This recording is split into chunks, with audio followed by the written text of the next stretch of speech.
Beleza, vamos falar sobre economia comportamental e eu não faço ideia qual vai ser o assunto. Eu peguei aqui o Behavior Economics Guide de 2020, estou ansioso para sair de 2023. Geralmente sai lá por abril, março, maio, vamos ver. E o artigo que eu vou ler vai ser esse daqui, ó. Parceria entre a ciência de dados e a economia comportamental. Vamos lá. Aqui estamos. Então, aqui no resumão, é explicado que eles analisaram como que a combinação de ciência comportamental e de dados pode melhorar os modelos de risco. Aí, o que eles fizeram? Primeiro, analisaram a economia durante o choque do Covid-19.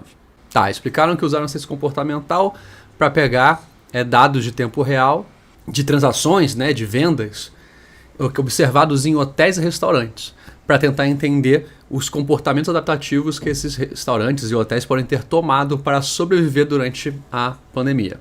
A ideia é interessante, eu acho que conseguiram juntar a ideia de ciência de dados e ciência comportamental, porque essa parte de aplicar a ciência de dados em economia comportamental, que está acontecendo com muitas áreas, é difícil, porque a definição de ciência de dados é um pouco ampla demais, é o que tudo que se usa dados é ciência de dados, então tem que travar um pouco melhor o que é. Parece, pelo que eu estou vendo no resumo, que eles vão pegar uma grande base de dados, fazer algum tipo de modelo, algum código para conseguir captar direito, e aí conseguir analisar os comportamentos adaptativos dos restaurantes e hotéis. Aí, se fizerem isso, joiaça. Inclusive falam que tem uma segunda coisa que eles fazem, que é analisar a taxa de juros que prevaleceu na Europa até 2021. E usaram ciência comportamental para elaborar uma nova abordagem para avaliar a propensão de fundos de migrar para produtos alternativos. Parece que eles desenvolveram uma nova análise para ver essa possibilidade de fundos de investimento saírem de ativos mais conservadores para coisas mais exóticas, tipo fundos imobiliários. Será que é isso? Vou descobrir. Aí o que rola? Tem várias maneiras de você estudar um artigo. Você pode ler como se fosse uma história e você vai entendendo a introdução, tudo que está sendo explicado, vendo o que é feito. Só que o que muita gente faz, e eu normalmente faço também, a gente já pula para a conclusão, para já quando for ler o texto, isso é quando se você não tem tanto tempo também é bom fazer isso. Você já lê logo a conclusão para entender o que eles alcançaram, aqui o resultado de discussão e conclusão, para aí depois você, eles chegaram nesses resultados aqui. Aí você consegue elaborar melhor na sua cabeça como é que foi tratado. Então você começa a ler da introdução para entender como que ele chegou no ponto B, no ponto C, no ponto Z. Já li aqui o resultado de discussão, esses 3 pontos aqui, que são os principais achados, só que eles são completamente genéricos. Não está me dando nada aqui nesses 3 pontos. Está dizendo as hipóteses comportamentais podem ajudar a informar a análise de dados e trabalhos como um instrumento que melhora a propensão dos modelos. Bacana. Qual foi o resultado que você achou? Não disse, mas vamos continuar. Teve um trechinho aqui que foi útil, que é como eles segmentaram os clientes baseados na capacidade deles economizarem e também na propensão deles colocarem essas economias em outros investimentos. Os achados deles conseguiram aumentar o conhecimento dos bancos sobre seus clientes. Legal. Ainda não me trouxe nada de resultado interessante sobre esse artigo específico. Está me trazendo conhecimentos que já dava para saber. E realmente essa conclusão aqui, todos esses resultados de conclusão aqui estão super genéricos. Aqui, we have shown through the case studies that completed that science. A gente mostrou que pelos estudos que complementando ciência de dados com ciência comportamental, a gente consegue melhorar o entendimento e trazer insights novos.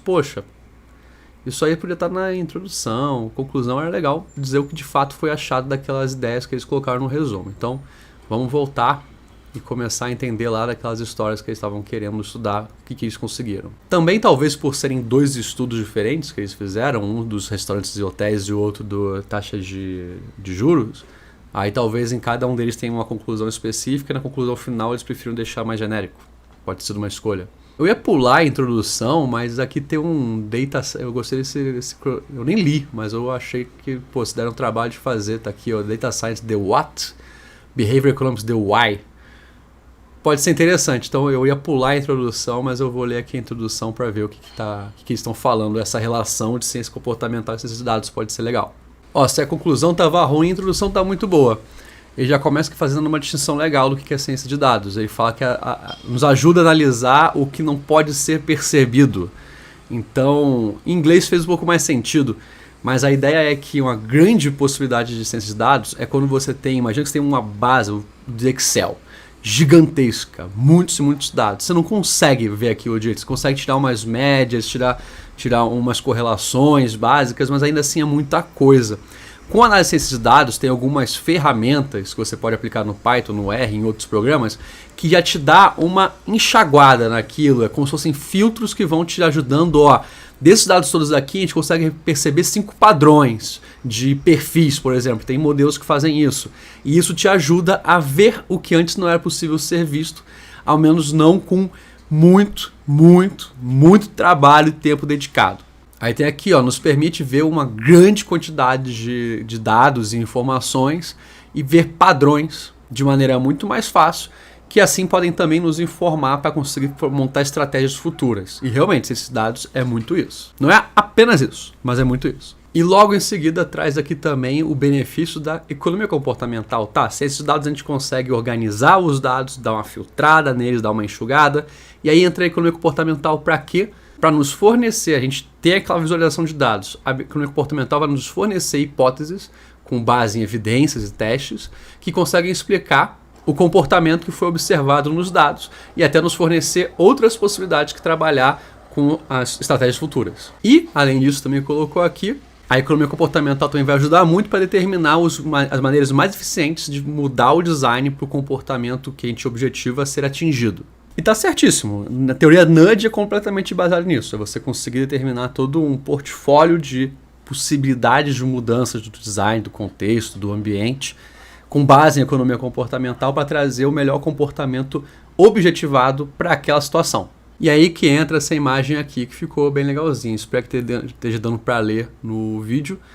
Mas a ideia é que você pode começar de qualquer um dos lados. Você pode ou começar com a ciência de dados, para dar enxugada nos dados e encontrar padrões, que normalmente, na minha experiência, é o que funciona melhor. Ou você começa primeiro com as hipóteses comportamentais da economia comportamental. Você acaba que meio que, na prática, se a pessoa que está mexendo nos dados entende economia comportamental, acaba que indo meio que os dois juntos. Você já vai enxugando os dados, já pensando nas hipóteses. Quando sou eu que faço, por exemplo, acontece muito isso. Mas aí supondo que você comece com a ciência de dados, the what, o que. Aí você determina os padrões, então você entendeu o que, quais são os padrões, o que é aquilo. Aí vem para a economia comportamental, você entendeu o porquê, que é gerar as hipóteses para você que foram testadas em ciência comportamental, em experimentos, para entender o que está acontecendo e também criar hipóteses do que pode acontecer de acordo com o que você for mudar no contexto, no ambiente ou no processo do seu negócio. E aí tudo isso me lembrou um exemplo num trabalho que eu estava fazendo, em que é o seguinte: a gente recebeu dados de uma pesquisa, estilo Datafolha, que as pessoas são perguntadas, só que era internet. Era uma base grande de dados, tinham mais de 1000 pessoas, se eu não me engano. E aí, bando de dados, eram muitas perguntas, então era muita coisa. E a gente decidiu rodar um K-Modes, que é uma técnica de ciência de dados para você trazer clusters, para você trazer agrupamentos, e ele é específico de variáveis categóricas, que tinha muitas perguntas que era sim, não, talvez, sabe, perguntas que não eram numéricas. E aí a gente usou essa técnica. A gente pediu para gerar lá, a gente usou uma outra técnica para ver qual que é o número ótimo de perfis que a gente queria gerar. Aí eu acho que eram 4. A gente pediu para gerar 4 perfis. E ela vai fazendo uma técnica automaticamente, a máquina, em que ela vai pegando as modas, as principais respostas, as respostas mais respondidas, em maior quantidade, e vai afunilando e gerando perfis com base nesse comportamento que vai ficando cada vez mais igual entre aqueles grupos. Então gerou 4 clusters, 4 perfis. E aí a gente viu, e é muito útil esse tipo de abordagem, porque rapidamente a gente percebeu que estava meio enviesada a amostra. Porque nesses perfis todos, a idade deles, só tinha um que não era. Acho que dos 4 perfis, 3 eram de pessoas de 60 anos mais. A gente ficou, nossa, isso é muito estranho.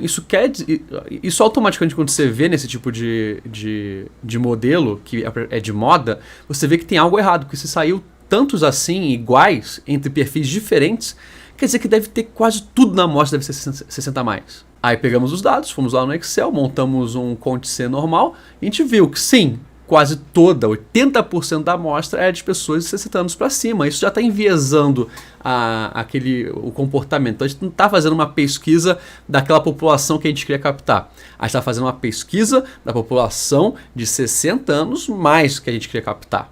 E aí isso se torna um grande problema, porque já houve o custo de fazer a pesquisa, a gente viu que veio com um problema, então nós, na posição que a gente estava, a gente fez o mais correto, que era informar do problema, mesmo assim tratar os dados com aquele problema, sempre ressaltando que tinha aquele problema e que o ideal é que fosse feito outra pesquisa, que foi o que foi feito depois. Aí eu acho que isso serve bem para exemplificar o primeiro passo, não necessariamente o primeiro passo, mas o passo da ciência de dados, você conseguir afunilar a grande quantidade de dados para conseguir trazer, entender o que está acontecendo naquele universo, para aí sim usar a ciência comportamental e conseguir traçar os motivos para esse comportamento estar acontecendo, e com base nisso a gente consegue juntar as duas para traçar as possibilidades do que vai ser feito nos projetos, negócios, trabalhos, estudos e por aí vai.